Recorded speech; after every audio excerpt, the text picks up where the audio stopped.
WhatsApp internet. Balik lagi di WhatsApp web. Kali ini gue pengen sedikit bahas yang agak kontroversial sih kayaknya. Kali ini gue ditemenin sama siapa? Coba lu bisa kenalin diri dulu. Nama gue Rio. Rio. Kok lu jadi kalem banget gitu sih? Enggak, biasa aja. Biasa aja ya? Yoi. Enggak, karena ini pembahasan sedikit kontroversial. Pembahasan apa tuh bro? Jadi gue harap lu harus berani dalam mengungkapkan pendapat gitu kan. Terus kontroversial itu kah? Iya. Contohnya Jokowi? Bukan. Bukan. Ahok? Bukan tokoh. Ini lebih ke apa? Lebih ke kalayak. Kalayak? Mau orang dong? Iya. Jadi gue mau bahas media sosial. Oke. Sosial media? Media sosial. Salah, sorry. Media online. Media online.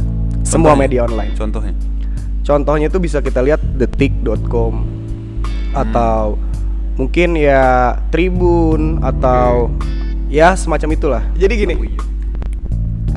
gimana pendapat lu tentang media online saat ini cuy? Keren, di 2020? Media online 2020. Ketika Covid menyerang nih, kayaknya ada sedikit data-data yang kita tidak tahu datangnya dari mana gitu ya kan? Gimana menurut lu? Menurut gue gimananya? Iya, tentang media online di 2020, apalagi pas ada Covid gitu. Gue bukan menggiring opini, tapi gue mau nanya tentang hal itu. Media online 2020 ya harusnya yang baca meningkat bro. Apalagi kalau Covid, orang kan nggak keluar, Nah, nggak bisa beli koran, otomatis naik nggak? Biasanya sih naik sih.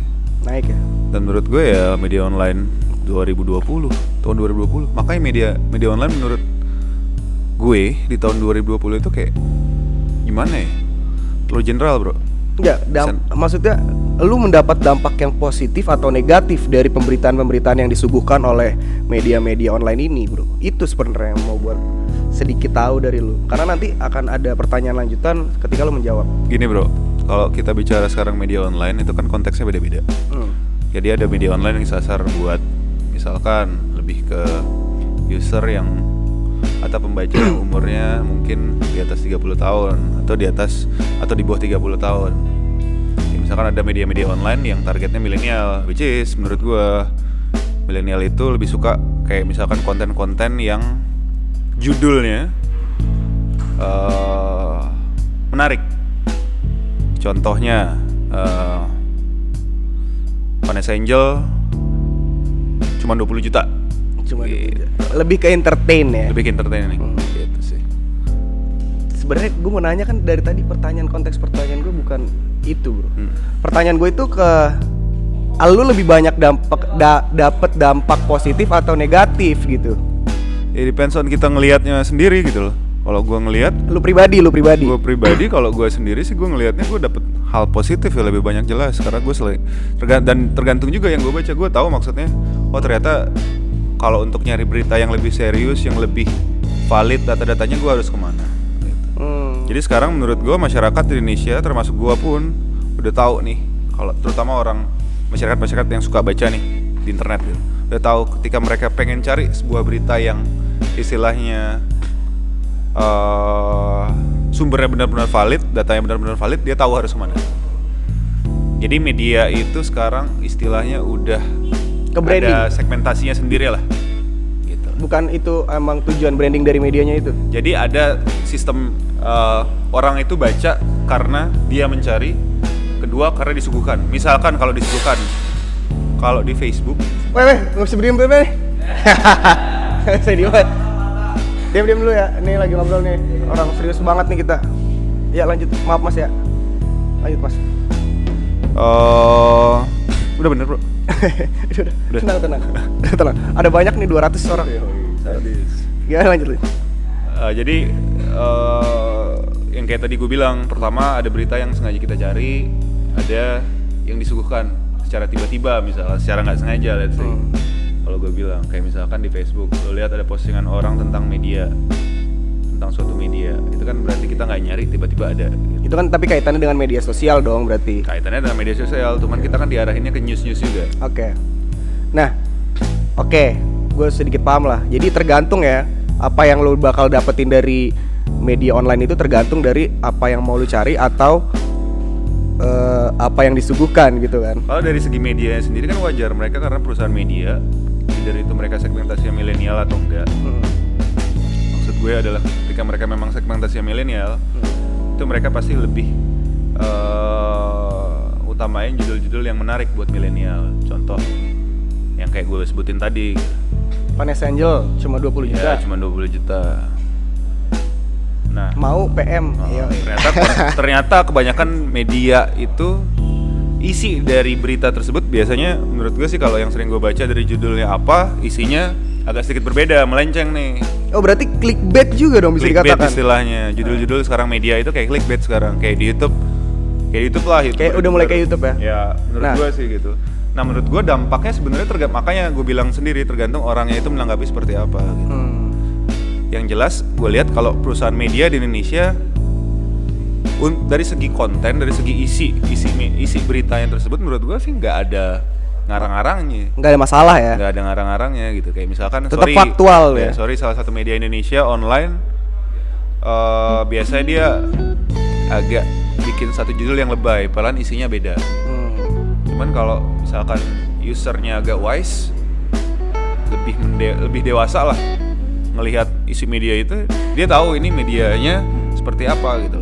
Tujuannya bukan emang buat Tujuannya bukan isi dari berita itu beda pasti sama judulnya gitu.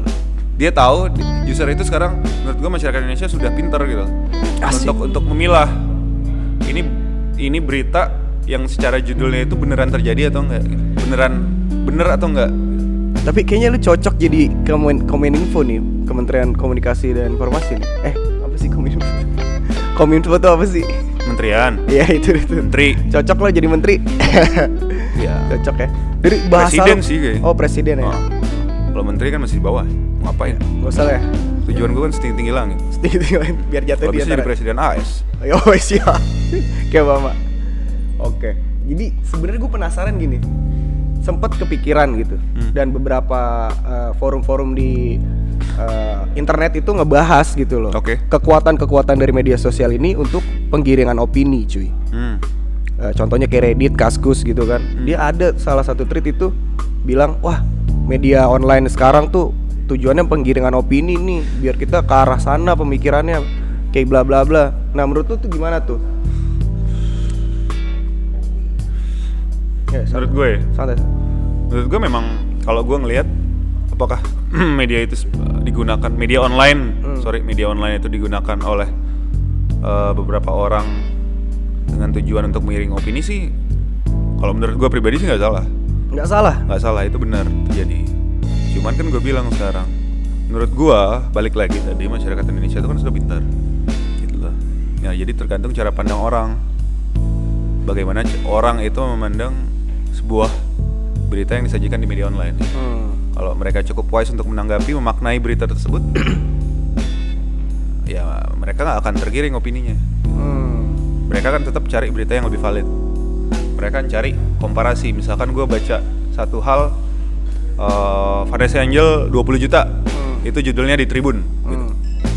Sedangkan gue tahu nih, media online yang datanya valid itu kayak misalkan di Tirto gitu. Telepon tuh. Tirto, datanya itu lengkap. Oh ternyata Vanessa Angel 50 juta, lu namanya 20 juta. Wajah kayak Detail udah press list gitu ya. Anjay. Karena kita tahu Tirto kayak kata data itu mereka nulis berita based on data gitu sih.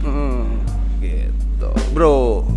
Jadi kalau sekarang sih memaknai, kalau media itu makanya orang bisa bilang orang sering bilang itu namanya media mainstream gitu. Itu maksudnya. Karena banyak orang yang menganggap itu trusted dan banyak orang yang menganggap itu nggak trusted gitu.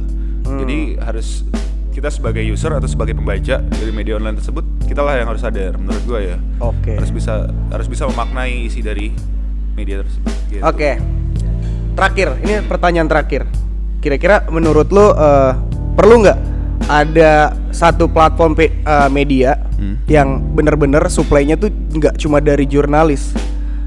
Jadi ada di platform itu nggak cuma jurnalis yang bisa input, bahkan semua orang bisa input informasi dan berita terkini ataupun apa yang ada di lingkungan atau di dunia bahkan. Jadi mereka saling adu argumentasi untuk memberikan informasi. Menurut lu gimana?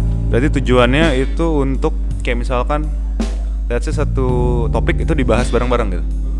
Buat nyari satu kesimpulan. Enggak, gua nanya nih sama lu. Iya. Iya kan? Iya, jadi nyari apa informasi yang paling valid, yang paling benar gitu kan. Kira-kira ada nih platform kayak gitu. Setuju nggak lo? Jadi nggak cuma dari jurnalis atau media online besar yang kalau misalnya nulis berita dia harus dilaporin dulu, ini boleh terbit atau enggak gitu. Jadi kan ada penyaringan lagi di situ. Oke. Kalau ini bener-bener mereka semua bisa input informasi sesuai mereka gitu kan. Jadi ya saling adu argumentasi yang benar gitu, yang baik gitu. Kalau ada sih bagus banget sih. Bagus banget. Ya karena kan itu istilahnya kalau misalkan gue bilang ada salah satu platform seperti itu, gue rasa sih dan nantinya akan banyak pengguna gitu misalkan. Biasanya tujuannya kan untuk interaksi kan. Ya, interaksinya. Ngebahas suatu topik gitu. Either itu berita, either itu informasi, dari itu pengetahuan gitu. Ya menurut gue sangat bagus karena ketika platform itu rame seperti yang gue bilang tadi, itu menandakan bahwa masyarakat Indonesia itu nggak cuman plek-plek menerima suatu hal masuk kanan keluar kiri gitu. Yoi. Tapi bisa diolah lagi. Bisa diolah lagi Mereka dan ada makin rasa penasaran. cerdas. Exactly bro. Exactly. Iya. Thank you so much nih udah datang di perbincangan media online kali Segini ini. doang bro. Segini aja karena Kopi nggak ada apa? kopi ada ntar, tenang. Udah Kopi dipesan. Kopi Realita Sponsor. sponsor. Siap. Kopi Realita, cuma nggak ditongolin ke next video. Jadi thank you nih bro pembahasannya karena mungkin semuanya bakal bisa dapat informasi yang cukup lah gitu, nggak berlebih tapi cukup gitu tentang media online karena sekarang media online menurut gue itu media online penggiringan opininya parah, menurut gue itu tidak baik. Kalau menurut tadi beli itu wajar-wajar aja dan kita harus emang ada yang namanya alternatif media gitu. Itu aja sih sekian dari gue. Ciao. Mantap.